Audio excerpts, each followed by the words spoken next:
تمام. هنضيف بقى الميه او الشوربه على حسب ما انت عامله، على حسب ما هو موجود معاكي يعني.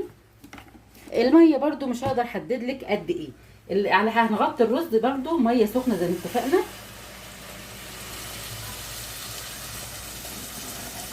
اهو بسم الله. ونقلب بقى ونحط الملح بتاعنا، ملح ابيض، معلقه كبيره ملح من الابيض. ونقلب الرز اهو كده. احنا غطينا الرز، ولو احتاجنا ميه تاني هنحط برده. بس على فكره بقى في معلومه، ما تقلبيش، ما تفضليش تقلبي في الرز كتير علشان ما يعجنش مننا. تمام كده. احنا غطينا الرز، وعايزه تتاكدي ان الميه مظبوطه برده، بتروحي عامله المعلقه كده في النص. شايفين المعلقه ثابته ازاي اهي كده؟ الميه او الشوربه بتاعه الرز تمام.